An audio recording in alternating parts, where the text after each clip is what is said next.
Welcome to Muscle TV podcast.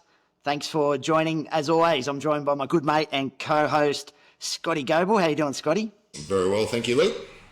Today we've got a very special guest and a man who we've got a pretty big intro for. He played 348 games for Cronulla Sharks, the club's most capped player, including 201 games as captain. He led the Sharks to their first NRL premiership in 2016. I was there, gals. It was good to watch. He's the first NRL player to break 50,000 metres running, 3,689 tackles, 24 State of Origin appearances, including captaining the winning team in 2014 when we broke the drought, 32 test matches for Australia, professional boxing record of 15 wins with 8 knockouts. He's got an upcoming fight with Sonny Bill Williams next month. The man himself, Paul Gallen. Thanks for coming on board, gals. No worries, mate. Thanks for having me. It's good to see you again. It's been a while. We forgot to mention we did go to school together. You were a year above me, but we've known each other since we've been we played under 14s together, I think, didn't we? Mate, we played for Parramatta Marist and on the weekend and also for the club. And, mate, I've got one famous thing that I should put it up on a plaque on my wall. It's the starting lineup for one of the teams one year, and I'm lock and you're on the bench. Mate, I've got to frame that one. No worries, mate. And I know most importantly, you've always been a big Sharkies fan. And, as you said, you're there to watch the grand final. And what a time it was to be a Shark. Mate, it was amazing. And to watch you do it too. And then just on that, to see you embracing ET. ET was the reason why I started following the Sharks. Watching him back in the days, doing some of his length of the field runs and some of those big tackles. And watching you and him at the end, mate, I was getting pretty sentimental. It was pretty special. Yeah, no, it was, mate. And I was very conscious when the game finished to make sure I thanked all the former players who had laid the platform for us to be there. Unfortunately, they had some great sides, but never quite got there on that day, and we were able to do it. So, but I know how hard the game is. Like, everyone wants to win a grand final at the start of the season, at the start of their career, but it's a really, really hard thing to do. And I know how much them blokes spilled blood for the club, and I just want to thank them for what they've done for the club. And thankfully got there on that day, and they were able to celebrate it with us. Now, mate, we're all about Muscle TV training and nutrition, so we want to really pick your brains about some of that. I guess first up, you're a strong dude, mate. What are your big 3 lifts in the gym? For your bench press, your squat, and your deadlift. Mate, one rep max was probably when I was a bit younger in the bench press. 180 was my record, 181, and I remember a bloke in the gym, CSC Avave, I think his name was. He jumped on and went to do 182. And actually, Andrew Fafita put a 2.5 on his side. So he actually had 185, but he pumped it out easy. So he had the record there. There's plenty of other guys who've done more than that in the NRL. My squat, I wasn't the biggest squatter, to be honest, maybe 180. And my best ever deadlift was 240 3 times. I'd done that with Australian strength coach Sebastian. I went and saw him, and I saw him for a few years at the back end of my career because I had back surgery midway through my career. So I didn't squat or deadlift for many, many years. And I went back and saw him, Sebastian, and he got me deadlifting and squatting properly again, which I thought probably prolonged my career a little bit. And 243 times with him in about 2017 or 18, I reckon. Wow. And Scotty, you've done plenty of 180 bench presses in the gym over the years, haven't you, mate? Can you stop bringing this up, Luke, every time we get a guest on that's clearly stronger than me in pressing movements? Never ever touched the 180s. No, it never happened. Paul, just out of curiosity, when you couldn't squat and deadlift, could you perform any other sort of dynamic movements? I would have thought with rugby league you'd be doing, throwing up some crazy cleans and things like that, but I imagine they'd be off the card. So how did you maintain that lower body power if those big compound movements weren't in play? Yeah, it's an interesting thing because I was for probably, I reckon, 3, 4, maybe even 5 years of my career. I had back surgery in 2007. I didn't start deadlifting or squatting until I reckon 2012, 13 again. So it was that fair bit of time. But that was probably when I was at my, I suppose, physically, definitely not mentally or definitely not at my peak, but I probably was able to get around it I did do dynamic movements on the field. I did do dynamic movements in the gym, but not so much with the barbell. I've done it with dumbbells. I remember doing hand cleans with dumbbells. And then also we had sort of equipment in the gym where you'd attach straps to us and try and jump with rather than have the weight on your back, it would resist you jumping up. So a lot of jumps like that. That was probably the dynamic movements that I did. But I didn't get back into the barbell stuff until probably 2012, 13-ish. And that was after seeing Sebastian around that time and getting back into it. And mate, how does the strength training vary, let's say, from NRL at the peak to what you're doing now with boxing? Is there any strength training at the moment that you're doing as part of the fight prep?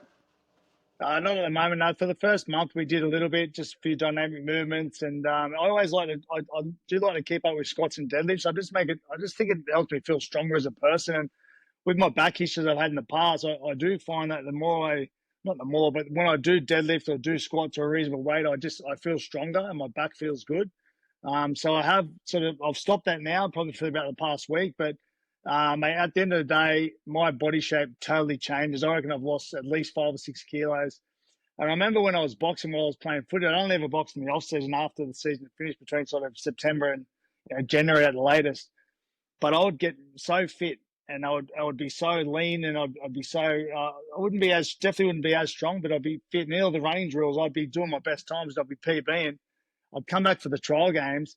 And I noticed very early on, I'd keep getting hurt. No, not big injuries, not like things I'd be out for a little while, but just bumps and bruises and corks. And it probably took me a couple of years to realize that boxing and footy are totally different. There's no real correlation at all. And as fit as I was for boxing, it actually hindered me a little bit in rugby league. So, you need that layer of fat on you because of all the bumps and bruises that you're taking. So once I worked that out, I sort of started to put the weight back on after the boxing finish, and I got into the preseason, and I was actually okay at the back end of my career. So you've been boxing since a young age, just recreationally, have you, Paul? I started boxing as a kid, back out of Western Sydney. Just go to a gym out there. Was that some of the carloads of people that visited us at parties at Greystanes, or the Castle Hill Tavern on the dance floor with all in brawls, mate? Was that where you started your boxing career? I wouldn't have been involved in any of that. I wouldn't have been involved in that.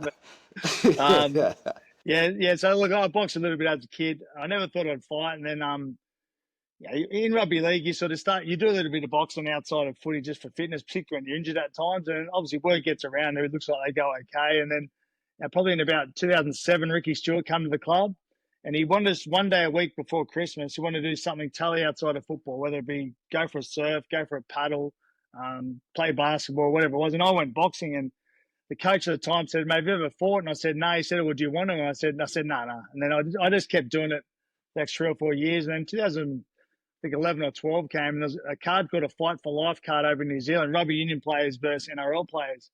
And they asked me for a couple of years, and eventually, I'll be honest, I love the dollar. The money got to a reasonable level, and I thought, this is worth it. So I went over there and fought, and I won that. And I did the same thing the next year, and I won that. And then I turned pro in, I think, 2014. So that's sort of how it all started. Yeah, amazing, mate. And tell me, what do you think is the sport that has pushed you most to your limit? Is it sort of like a grueling state of origin match or a big game in our NRL, or is it a 10-rounder? Like where have you been pushed to your limits? In both there, a 10-round fight with Justice Hooney was an eye-opener, let me tell you that. Especially when he broke my ribs in the first round. So that was a tough night. But mate, I'm a rugby league player through and through. I mean, I'm a rugby league player. It's got a hard head, and I can fight a little bit, and I don't mind putting myself out there. At the end of the day, like, life's a little bit about pressure. You got to be able to handle the pressure in certain situations, and that's what rugby league's about. That's what boxing is about. A lot of blokes can fight, but getting in there on the night in front of 5,000 people with people watching at home, that gets to people mentally, and that's sort of something I've always been able to handle. But I definitely consider myself a rugby league player. And playing those Origin games against a great Queensland side for those many years was tough. But the number one thing I did in rugby league was win that premiership. That was the most testing night of my entire life. I remember saying to the boys, boys, we're going to get another chance here. When we get the chance, we just got to take it. We've got to make sure we take the chance. We might only get 1, 2 at the most. And next thing, we had an opportunity within a minute or two. I think Melbourne might have made an error off the kickoff, and Andrew Fafita scored that wonderful try. No one else would ever be able to score but him.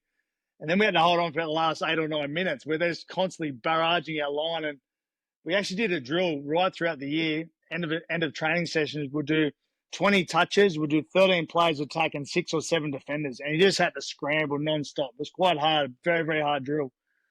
grand final day comes, and look what we did. Now, it's 13-13, thankfully, but the way we scrambled for each other, we trained for that all year, and to make that last tackle at the end of the game was, that was the best thing I ever did by far. Mate, that last 10 minutes was it was heart stopping. I was there, and I'll tell you what, it was fantastic to watch. Sure was, mate. Best time ever. Paul, I've listened to a lot of fighters talk about the adrenaline dump when they get in the ring for the first time, and they struggle to make it through the first couple of rounds, or they just blow their wad in the first couple of minutes. Did you have any experience like that in your first proper fight? Or you feel like you were accustomed to it just due to the adrenaline dump of these big games? No, I know exactly what people talk about when they say that. It actually happened in my first ever fight. I'll tell you about other fights in a moment. But my first ever fight, I remember that everyone got out of the ring. It was just me and this other bloke and the ref in the ring, and just the adrenaline dump. I couldn't feel my legs. I remember, people often saying boxing, "Oh yeah, you lose your legs." Well, I dead set could not feel my legs. It was the weirdest feeling, the weirdest emotion. I didn't know what to do. I didn't know whether to step out of the ring or not. I was just like in all sorts. But I sucked it up and got through it and managed to win that fight. And I can honestly say the adrenaline dump in every fight, when after you go to the referee, you got your corners in the ring. But once everyone steps out of the ring and you've got that probably 10 seconds before the first bell rings, the adrenaline dump you get there, it is enormous. And I've said it before in the lead up to this fight. I'm actually looking forward to it again. It is a big thrill. The amount of adrenaline that comes in your body at that moment is enormous. Once the fight starts, everything goes away. You just do what you got to do, and whatever happens. But that adrenaline dump at the start, just before the fight starts, it's a fair dump. Is it comparable? Is it comparable to a big game, like a grand final or a state of origin or something like that, or it's just a totally different experience? Because I know a lot of retired fighters are constantly chasing that that hit. And I can understand that. I can understand why. I've actually said leading into this fight, I'm looking forward to it. I'm actually looking forward to that moment again. I suppose the hard thing and the thing I'm a little bit concerned about is how do I find that after, but I'll work that out. I'll work out that later. Look, there's probably nothing quite like fighting, like being in that moment when it's just one-on-one. That's probably, but I can say running out to a packed ANZ Stadium or Suncorp or for a grand final for an Origin game at Puck Shark Park, you get it. That feeling you get when you run out on the field and you cross that white line. I always have crossing that white line, that's the barrier. That's the barrier when you're a person on the outside. But when you go on that field, you got to do whatever you have to do to get a result for your team. You don't let your teammates down. That's the moment that everything clicks. And from the time I crossed that white line, without a doubt, the dump was there. And that's one thing rugby league players are always chasing as well. We have this personality, addictive personality, what do you want to call it? We all have this personality where we love that feeling. We love those emotions that we get. And very, very hard when it's taken away from you overnight, which that's what boxing and rugby league it happens. At the end of the day, you're a player. You play one game, next day it's all over. Like it's a hard emotion to chase, and that's why I understand players have problems post their careers. But I find the adrenaline dump similar. And where do you feel more pressure, Gals? Do you feel more pressure as a captain and sort of responsible for your teammates in the club, or pressure as an individual fighter stepping in the ring? I mean, if I had a list of people who I would not want to fight, it seems like you've pretty much gone through that, mate, from Hopewadi, Hall, Hunt, Brown. It's a pretty extensive list of people I would not want to get into a boxing ring for. Where do you feel most pressure, as captain or as a solo athlete? As captain, mate, I think you got a responsibility to look after people. You got a responsibility to take care of the club. I feel like when you're a captain of the club, you got a responsibility to be a rugby league player 24/7, and that's hard. That's not ideal. Shem, you sort of know me a little bit, and I do like having a good time. I do like getting a bit loose at times, but to be responsible for other people and the club, that's hard. Boxing for me I'm honest in everything I say. It was just a money-making scheme. That's all it was. And I probably had a whole lot more bigger fight. I kept winning fights, so I had to keep stepping up. And that's sort of what happens in boxing. And you can't just keep fighting footy players, or you can't just keep fighting blokes that you should win. You got to keep stepping up. And I did that in every fight I had. But at the end of the day, the person in front of me was just an object I had to beat. And that's all Sonny is to me too. Like he said some pretty low personal things, I think, and I'm probably going back at him a little bit hard too. Probably said things I shouldn't have, but that's the lead up to boxing. But at the end of the day, like this isn't personal to me. He's just a person in front of me that I'm going to try and beat, and at the end of the day, I'm going to walk away with a good paycheck. That's what it is to me. Are there any of those opposition where you've walked out of the ring, you've survived the fight and you've gone, oh, thank F for that, like a Mark Hunt to me. Like Mark Hunt is a terrifying human being that has a crazy resume of, one-punch knockouts and things like that, and he went the distance. Like, did you walk out of that ring and be like, I go all right here, like taking out someone with that pedigree, with that resume? I know this is the thing with me, and like the fight to me is the fight. As soon as it's over, it's over. I don't. Probably the fight I've spoken most about is the Justice Hooney fight for the Australian title, mate. That bloke, I've sparred everyone in Australia, and all the good guys, most of the bigger names, and always done okay. But being in the ring with that bloke that night, that was the first time at the end of the round I turned around and went, "Holy shit, mate!" It was speed, power, precision. He was here, then he was here, then he was here. Like just the skill was like nothing I've seen or experienced. It was just. It was unbelievable. We actually flew a guy in. I don't want to mention anyone's name, but we flew a guy in often for sparring. And when I was sparring him, we were 50-50. And we got told that him and Hooney were 50-50. So when I went into the fight, I was actually pretty confident. And then at the end of that first round, I went, oh, shit, what have I done here? And then, hold on. And then the referee stopped it with about a minute to go in the last round. We both slipped over. I would have been nice to have finished the fight without the ref stopping it, but if he was going to stop, he probably should have stopped in the 5th or 6th round when I couldn't win. But my claim to fame, he almost won a world title the other day, Hooney. He just got caught. He ran every round, got caught in the 10th round, unfortunately stopped. But I'm sure he'll be back. But I won one round. So if he wins a world title, I've won one round versus a world title. I'm world champion. Nice. Big achievement, mate. Big achievement. Hey, Gal, something that sort of annoys me sometimes when I hear reports about yourself is, they always talk about, you're the hardest worker in the room and you're putting in a lot of effort. But I've heard that, you're not the most genetically gifted person. For someone who's been a professional in 2 sports, done 50,000 metres, running on an NRL field and thousands of tackles, you're obviously a genetic freak who's also worked very hard. But, what do you put those amazing stats down to? Because they're very unusual. Your body withheld it all. Mentally, you pushed yourself through. They're pretty unusual statistics over a very long period of time. Yeah, well, I don't know what drives me. I've just always had that drive to succeed and always want. For me, it's about life and wanting a better life. And now I've got a family. I want to provide my family the better life than I had. And to do that, I'm my business. I'm the machine that has to go out there and do it. That's where I am. That's why I've always have been. So that's why I've always thought of it. Yeah, at the end of the day, I remember talking to Tim Sheens, who was my Australian coach for a long, long time, and he loved footy and talking about footy and life and things like that. And he said to me one day, he goes, "Yeah, you know what you are? You're a stock car. You're like he can." Talked about guys like Greg Inglis and maybe guys like JT. They're the Formula One cars. They're the ones out who go out there and they're pretty and they're nice and they're fast and they're dynamic and they can do things other people can't do. He goes, but you need stock cars out there that just keep going no matter what. Whether they're bumped or bruised, whether they got dings in them, no matter what's going on, they're going to get out there and have a crack. And that sort of stuck with me a little bit. That's what I think I am. I'm just a bloke who can cop a bump, cop a bruise, and just mentally, I just want to keep going and I just get out there and do whatever I've got to do. That's sort of the way I look at myself a little bit. Yeah, nice. Paul, you touched on the family there. The family comes to all the fights. Do the kids watch? My wife is very proud moment for me, Paul. She's done one boxing fight, but we're a little bit nervous to take the kids along just in case she landed face down on the canvas. But we're thinking of bringing the girls to the next one. Do you advise bringing the kids along to the fights?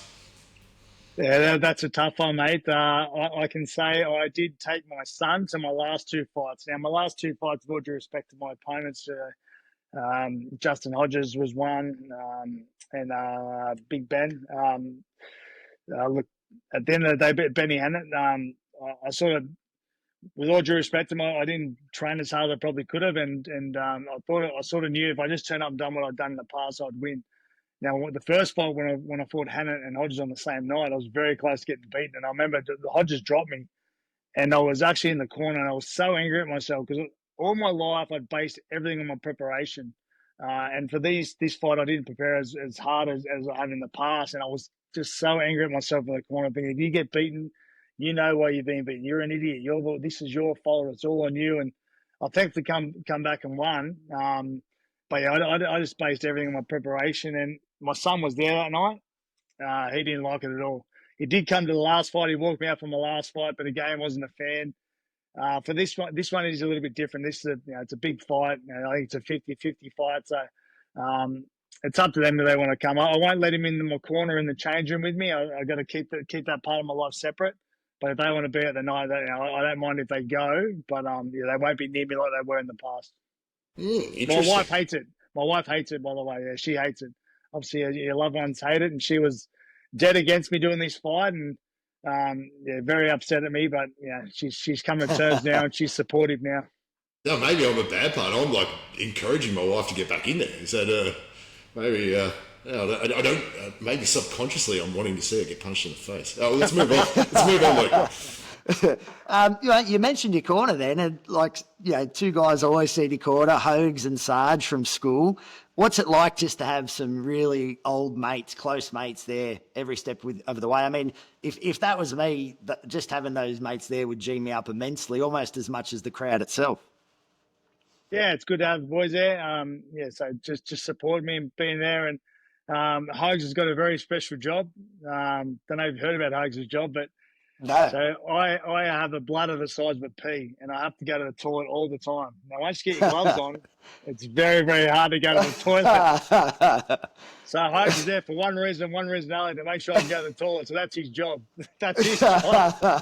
So thankfully, we've been mates since we've been 6 or 7 years of age, and we've seen it all. So there's no real issues there. But it's good. It's good to have Hogie there and help me out. And this will be the last time, and he knows it. Even my last fight, my trainer didn't want me to fight again. He did sort of say that this one comes up, we would do it, and that's why we're doing it. But this is the last time, so one more run for us all.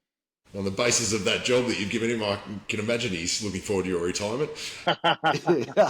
If you could go into a little bit of a background, like just from a training perspective, when you did fully make the transition over to boxing, I would assume there's less strength-based training, more endurance-based training, but I don't know much more than that. If you could provide a little bit of clarity, that'd be amazing.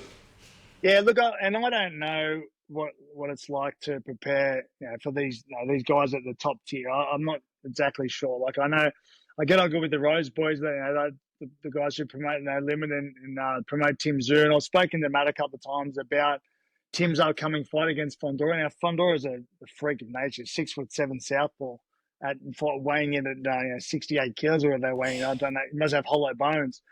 But from what he was telling me about Tim and his current training, Tim's now working on all his muscles to punch up, because he's obviously got to punch up. Now, I don't go into that much depth or that full on about it. And obviously, he's fighting for a world title. We're not fighting for anything. We're just fighting for the win. But so I just stick to dynamic strength stuff when I do get involved in boxing, and that's probably throughout the first 4 or 5 weeks of a camp. The last sort of 4 weeks, I don't do any sort of weight work at all, but I do a lot of core work, a lot of medicine ball throw stuff, a lot of dynamic jumping and twisting and moving, and obviously a lot of boxing on top of that. Running this time has been a bit of an issue. I've had 2 knee surgeries in the past 12 months, so I am back running on an Ultra G treadmill, which takes a weight off a little bit. I am back running sandals, but I haven't gone on any road runs at this stage. But I feel like I've been getting enough running in my legs, particularly on the sand-hills. And I also got into the gym stuff with the bikers, the C2 bike, the assault bike, the rower, and the ski machine. So I do a couple of really hard sessions on that. I did a session yesterday on it, which was really hard. It was 5 seconds off, 5 seconds on, 15 seconds off for 2 minutes at a time. So I was 6 efforts in those 2 minutes, but just going absolutely flat out. I find whenever you go flat out, at my age, things don't quite work the same. I've sort of worked out, but I train every day. I love training. It's a mental outlet for me and a physical outlet for me. But I know my sort of limits. And if I stay at 90 to 95% of my limits, I can train all day, every day. Just keep going and going and going. But the moment I have a crack and try to go flat out, something goes wrong. Now, I had a big day boxing yesterday, and then I had a big day on the skier, on the bike machine, as I said. This morning I've woken up, I'm sore everywhere. My neck's sore, my chest's sore. Like, I've just got issues everywhere. So that's, yeah. And yesterday I went flat out twice on 2 occasions. So, yeah, I think you just got to be a little bit careful at what limit you push when you get a bit older. It's probably a hard one to answer, but do you think there is much transfer from the aerobic conditioning that you get on the bike, the roller, translating over to boxing, or is it a very specific level of conditioning that you require, and you can only get it through round after round after round in the ring? I think there is a little. I personally believe there's a little bit of transfer. Just I think athleticism on one basis, on how you move and how fit you are outside. Like, if you're a big slob outside, I've seen in boxing plenty of times, spot heaps of guys that wouldn't run a meter if they didn't have to, wouldn't do a sit up if they didn't have to. Put them in the ring, they can get for 8-10 rounds. So without doubt, it's a specific fitness for boxing for sure. But I still believe if you can be good at everything, it's only going to add to what you can do in the boxing ring. Nice. And Gals, just to shift things up, you're probably talking to, at times, two of the most pedantic people when it comes to nutrition in bodybuilding, measuring everything out to the smallest amount when we're in a contest prep. Mate, I'm sure you're doing the same. You're carrying your food around all year. It's measured out and it's all to perfection. Mate, I'll tell you what I do. I do carry food with me, though. I've always got my lunchbox, take it to work whenever I go to work. I do whenever I leave the house in the morning. I make sure I've got nuts in there and a banana and apple. And if I've got some protein for the night before, whether it be chicken or something, just put it in there, just so I can have a snack throughout the day. But I've been pretty lucky that I've never had a problem putting on weight. I've never had a problem losing weight. Now, when I say putting on weight, I'm not talking 10 or 20 kilos, but I'm talking if I've got to put on 3 or 4 kilos to be a bit heavier after, say I weigh in 102 kilos for a boxing fight, I've got to get back to my playing weight of 105, 106. I've never had an issue putting those 3 or 4 kilos back on in a month or 6 weeks' time. It's never been a problem for me. And the same as when I've got to lose weight. If I watch my sugar intake, I definitely cut out alcohol. I don't drink that much anymore anyway, but cut out my alcohol and cut out like soft drinks. I find that the fat just drops off me if I'm in training. If I'm training well and training hard, I just find that if I just cut out those extra sugars, I definitely drop a fair few kilos there. But I've never been one to measure what I eat or count calories. I've sort of been pretty lucky like that. Can you sort of run us through at the moment, like what a day's eating is for you? Yes, okay. So this morning I had a protein shake for breakfast with kale, spinach, banana in it, some blueberries, and obviously my protein supplement. I normally have that for breakfast pretty early. Then this morning I went to a cafe, had some scrambled eggs on a bit of sourdough. So that'll be today. Later on I'll have a steak, and probably a steak at 2 or 3 in the afternoon. Maybe a protein shake in the afternoon if I get hungry, and then I'll have dinner. I'm not sure what the missus cooking. I'm not sure what I'll have for dinner, but as I said, dinner time. We eat pretty healthy at home anyway. We don't have takeout burgers or fish and chips often. So we eat pretty healthy at home. So that's sort of what a normal day would consist of, and I do that most days, to be honest with you. Yesterday, same thing, protein shake in the morning. Made myself some chicken and about 5 just sunny side up eggs. Had some chicken in the afternoon. Protein shake after I trained last night. I want to say last night about 5 in the arvo. Went out a sauna and a spa and an ice bath, and then had dinner last night. So pretty nice. Consistently every day. And what about like supplements, creatine or pre-workout, high caffeine sort of stims or anything like that, multivitamins? Yeah, the first thing I do in the morning before my protein shakes, I get up and have about 3 or 4 glasses of water and creatine then, along with fish oil tablets and just some joint type tablets. I have that in the morning, and then other than that, I do have pre-workout, just the Chaos by Body Science. Have that pre-workout, and then that's it. Other than that, just protein shakes and a coffee. I enjoy a double shot flat white before training too. Very nice. So your emphasis is obviously on the protein side of things for recovery. Do you do any sort of pre-workout carbohydrate or post-workout or intra-workout, down the Gatorades or in electrolytes and things of that nature? No, I don't. Should I be? Oh, mate, as I said, I've been pretty lucky. I've been pretty lucky where I haven't had to overly watch to put on or lose weight. So I've sort of got away with it. But if you think that's a good idea, mate, I'm happy to try it. Well, mate, you benched 180 and I spent my entire life chasing that number. So keep doing what you're doing. I think you're doing fine. Gals, one thing I've noticed, mate, after living in Queensland for the past 7.5 years, when I wear either a Sharks jersey or my son wears a Blues jumper, we sort of get sideways looks. Mate, what's it like when you walk around Queensland? Are you just a dude's just trying to pick you left, right, and centre, or like honestly, how's the reception, mate, in Queensland? No, you wouldn't believe it now. I'll go back to when I was playing. When I was playing, it was horrendous. It was really bad. And they're ruthless, and their tone in their voice is vicious. It's pretty full on. There's venom in what they said back then. This year, the Origin game 1 was unbelievable. Channel 9 actually had a camera follow me around everywhere I went. They had a camera follow me around just in case something went wrong, or they're just a bit of a documentary type thing. We've got a story coming out later on. But I couldn't believe. I don't know if it was the camera following me around. I'm on the fence line. I got kid Gallen, and I turn around like, what are they going to say here? Calling me over. I'm getting photos with them with Queensland jerseys. I could not believe it. And on top of that, this is the part I can't believe. I would not have if there wasn't a camera following me around, I would have said no. There's people asking me to sign Queensland jerseys. I could not believe it. I said, are you sure? I reckon there was half a dozen people that got me to sign their Queensland jersey. So, yeah, things have definitely changed.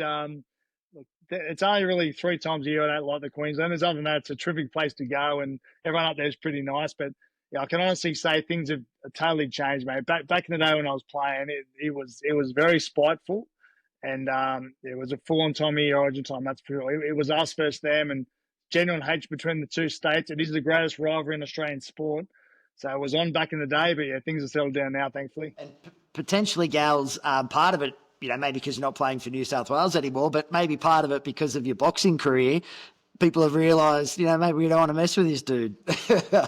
Yeah, look, I think that might have a little bit to do with it. Probably one of the things, I used to love playing for Australia, so going really well with all the Queensland guys, to be honest with you. They were very, very good players and weren't bad blokes. But one thing that used to annoy me about them, we used to go to a drink and have a good time overseas in England, say, and obviously it would come up because they outnumbered us. Probably there was 24 blokes in the squad. There might have been 15 or 16 Queenslanders, and they're just a small amount of New South Wales boys. But they used to say to me, "Mate, you should have been a Queenslander. You should have been a Queenslander." And that was the most offensive thing they could have said to me. It was annoyed the crap out of me. So they're all good blokes.